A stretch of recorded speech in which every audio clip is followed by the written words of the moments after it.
Vasquez and I'm 17 years old, and today I'm going to show you how I make handmade tortillas.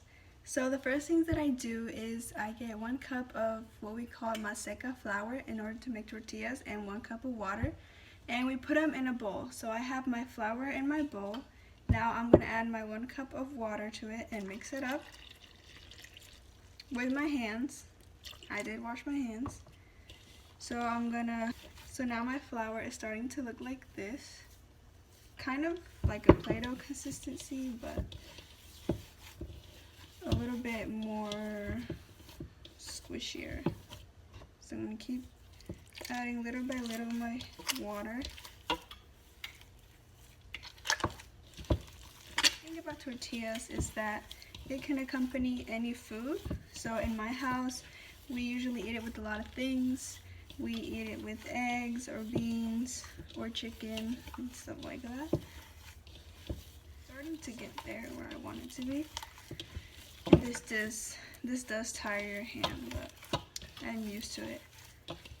So now, once my dough is ready, I am going to get small pieces and roll it up into small balls.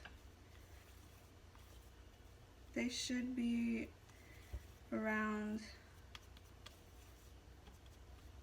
this size. So I'm gonna roll them up. And the next thing I want to do is flatten it with my, what we call a tortillera. And what I'm gonna do is I cut out 2 plastic bags. And what I'm going to do is close it and then squish it to flatten it out. So after I have my tortilla, I'm going to put it on the stove on what we call our comal. Just going to lay it on here. And I want to wait for one side of it to steam up, and once it starts steaming, then I can flip it over to the next side. And there you have it, handmade tortilla. Hi guys, my name is Alondra Lopez. I'm part of Theta Phi Delta at Hillside High School, and I will be showing you guys how to make capirota. What you will need is powdered cane sugar. Normally you will need 3 or 4, but today, since we don't have 3, we will be adding some sugar. You'll need 2 whole cinnamon sticks, star anise, and whole cloves. You will also need bolillo, bread. You will be needing vegetable oil or canola oil in order to fry your bread. You will be needing raisins. These are optional and will be used towards the end. You will be needing vanilla extract, which will be used towards the end. This is optional. It is called queso fresco, fresh cheese. It will be used towards the end, and you can find it at any Hispanic grocery store. You will need to boil 3 to 4 cups of water, and once it starts boiling, you will add your powdered cane sugar, which is called piloncillo in Spanish, your cinnamon sticks, your star anise, and your whole cloves. After you put your ingredients in the boiling water, you will let the powdered cane sugar dissolve for like 25 minutes. You will then cut your bread and you will start frying it. You will then start taking out your cinnamon sticks, your star anise, and your whole cloves. You will take 3 to 4 scoops of water out, pour it into a container. This will all depend on how much you're making and how much water you started off with. After you've taken out your ingredients, you will start to add all of the bread that you cut up. You will let your bread sit in the water for a couple minutes. Fry bread into your boiling water. You will then add your raisins, about half of a bag, depending how big your bag is and how much raisin you want. After you've put in your raisins or not, depending on whether you want some or not, you will then add 1.5 spoonfuls of vanilla extract, and you will mix it in to your bread.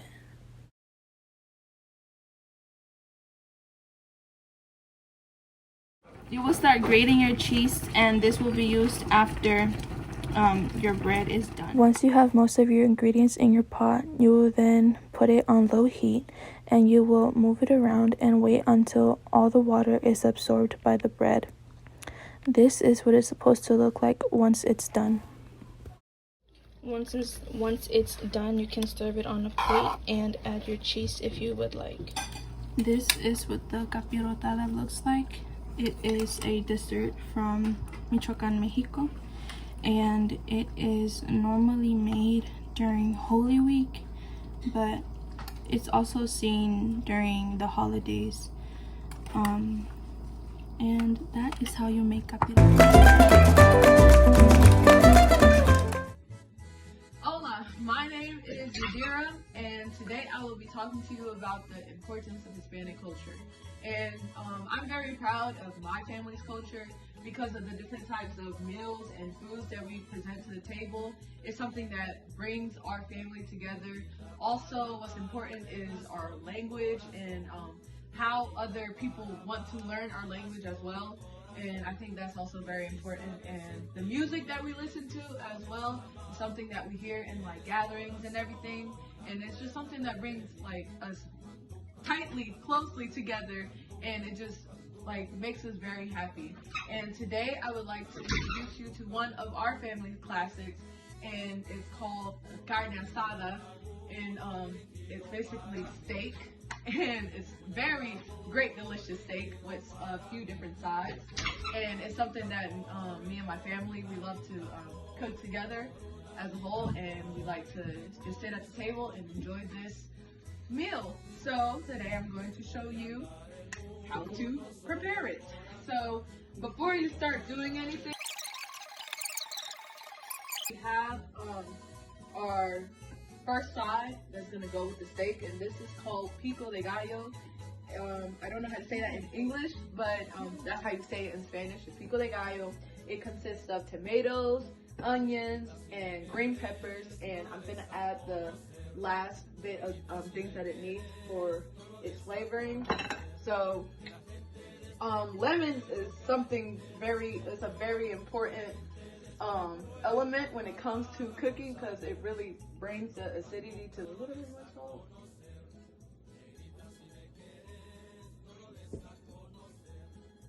Alrighty.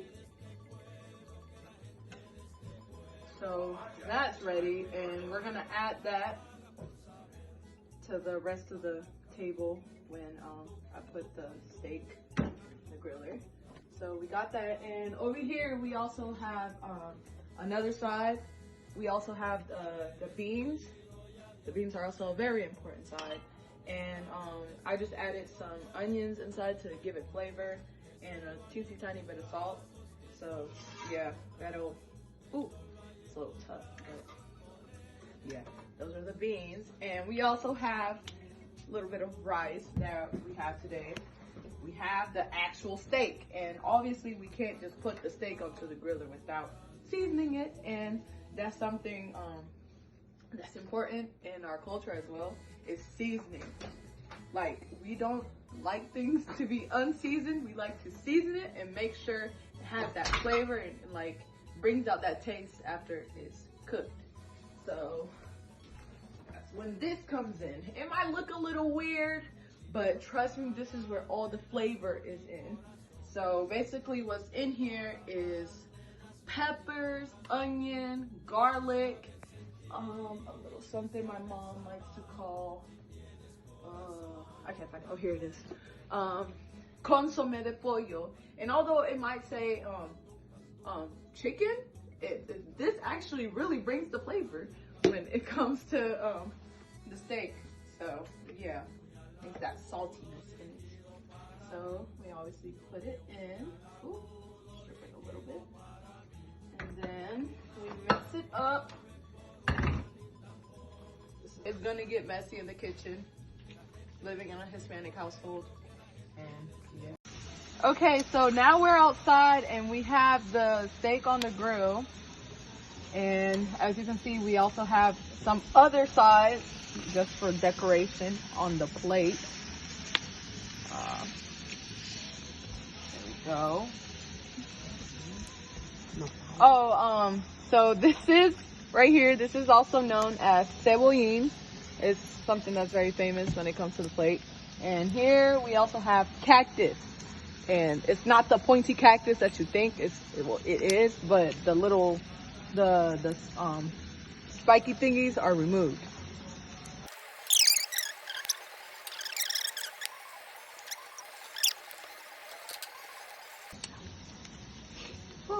And so yeah, you just want to make sure you be careful when you're doing this. Obviously, you're probably not at age to be doing this yet, but when if you want to recommend this type of food to your parents, yeah, just tell them to be careful on the grill. So the steak is almost about done, and I'm gonna start preparing the table with all the things that I showed you in the kitchen, and I'll be right back. I'll show the final result that we did today in this video. So right here we have the corn, nicely cooked and toasted, not burnt, and we have our cactus right there, and we also have our cebollín.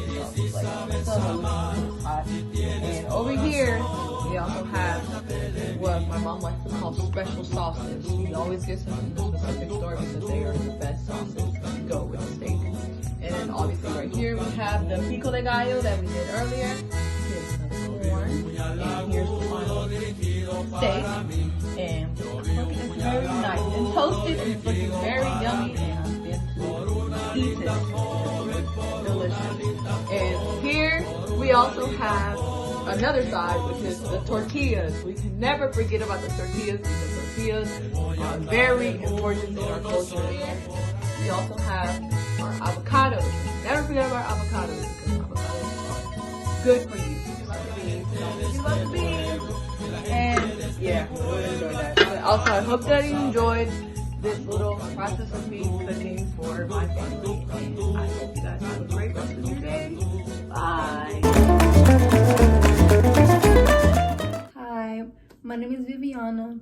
I'm a member of Theta Phi Delta, and things I like about being Hispanic is there's a lot of different types of people in our culture. Like there's Salvadorians, Hondurans, Guatemalans, Mexicans. There's many more, but me, I am Mexican.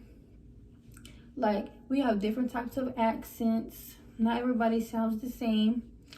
Another thing is quinceañeras is a big party. It's when a girl turns 15 years old and she invites her friends and families, and she has a big poofy dress, colorful, blinging lights. There's music, but not just any type of music. There's like a little band that plays the clarinet, the trumpet, the drums, the piano, all of that. Y'all hear my mom? That's the type of music that we play. Another thing is our food. Our food is really good. I don't know if y'all tried Mexican food, but y'all should try it because it's really good. We make it with so much love. And our candy is gonna be October. It's gonna be Halloween, so our candy is really good too. And I feel like some of y'all will like it. But you know, we all have different types of tastes, and it's okay.